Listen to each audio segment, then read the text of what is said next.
Olá pessoal, estamos aí para gravar o terceiro vídeo e hoje eu vou falar um pouquinho sobre a história da psicologia e quero trazer um pouco também essa questão da noção do mito, realidade, a cientificidade da psicologia. Vamos tentar discutir um pouco sobre isso. Bom, a psicologia, apesar de ter apenas 50 anos de vida no sentido institucional, no sentido de ser regulamentadas há 50 anos como profissão, de fato, a psicologia no Brasil ela nasce junto com o descobrimento, né, do Brasil mesmo. E a pergunta é, essa psicologia ela nasce com a colonização? Ela veio trazida, ela foi trazida aí dos europeus? Não. Essa psicologia ela justamente nasce por esse conflito, por essa mistura que teve de negros, índios e europeus, né? Por essa relação e esse choque cultural. A psicologia do Brasil nasce a partir disso. E essa necessidade de estudar o indivíduo, a subjetividade da coletividade. Então, a psicologia, antes de ser realmente regulamentada, ela sempre existiu, né?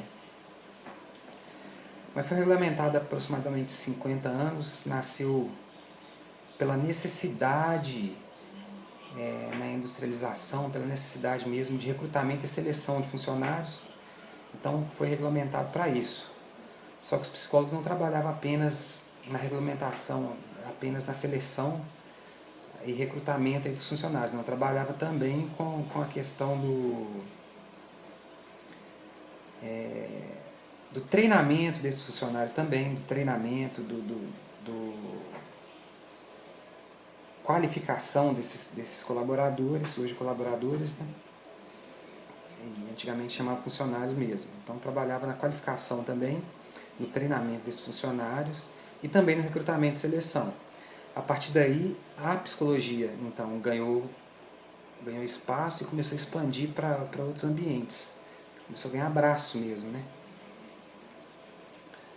Bom, enfim, vamos tentar falar um pouco a respeito da questão do mito, essa relação, que relação tem o mito com a psicologia e se essa psicologia é de fato ciência ou não é. Porque durante toda a história da psicologia, eu acho que esse foi uma das maiores discussões. Né? O mito ele tem essa importância, ele nasce justamente lá na filosofia grega, né? Na cultura grega. Eles usavam muito mito para poder mostrar a verdade, mostrar a realidade. Então criavam um mito para tentar explicar um pouco a realidade e também para que as pessoas pudessem tolerar a realidade, né? Então o mito nasce a partir disso e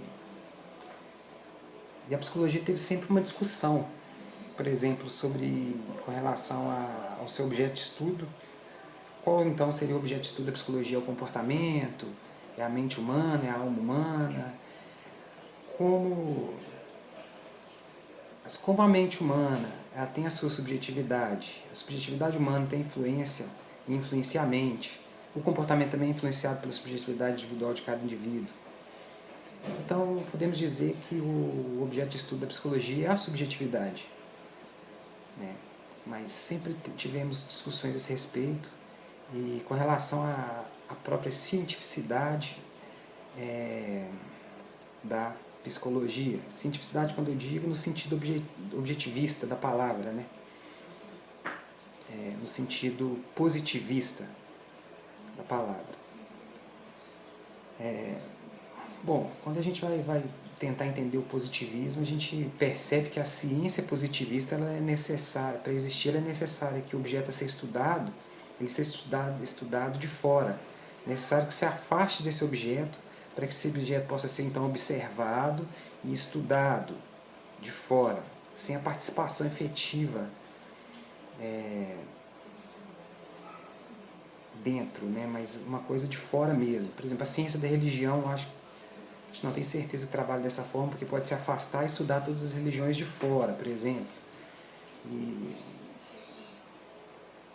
E isso é o positivismo. Bem diferente da teologia, por exemplo, que a teologia não tem como fazer uma teologia de fora das instituições religiosas. É necessário estar dentro e estar inserido no corpo para se fazer teologia, né? Então o positivismo também não cabe a ela. Da mesma forma a psicologia, né? Porque a psicologia, em função da complexidade humana, como então a gente conseguiria se afastar do ser humano para conseguir sistematizar esse estudo em torno do ser humano, em torno da mente humana, em torno do comportamento, etc., de maneira a se afastar e sistematizar e criar algo pronto e fechado a respeito do ser humano de uma forma geral. É impossível, porque cada ser humano é complexo demais para isso. Cada ser humano é individual, cada indivíduo tem sua história, cada indivíduo tem a sua particularidade, a sua peculiaridade. Então é necessário que o psicólogo então trabalhe com o indivíduo de forma individual mesmo. Cada indivíduo tem sua história, então a ciência vai ser feita e vai ser elaborada pelo psicólogo a partir de cada indivíduo. Cada indivíduo é único. Então deu para perceber que não é possível se afastar do indivíduo para poder estudá-lo. Até porque o próprio psicólogo é um ser humano. Então o psicólogo, sendo um ser humano, ele vai estar trabalhando com uma história que tem a ver com ele, tem a ver com a vida dele, tem a ver com a humanidade dele. Então, por isso não dá para ser positivista esse conceito.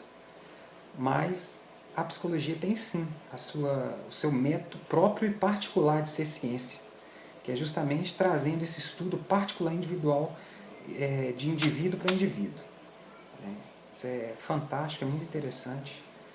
E essa questão de ser mito ou não ser mito, já a gente, antes de se perguntar se é mito ou não, a gente precisa de se perguntar se em que medida o mito tem a sua... Em que medida o mito tem em si a realidade e em que medida a realidade tem em si o mito, né? Em que medida a realidade é um mito e em que medida o mito é real. Então, acho que é mais interessante estar fazendo essa pergunta e estar mostrando realmente a importância do trabalho do psicólogo, a importância e a complexidade que é o ser humano e a particularidade que é a ciência da psicologia. Bacana, eu espero ter ajudado aí um pouco a compreensão de vocês e agradeço a atenção de todos.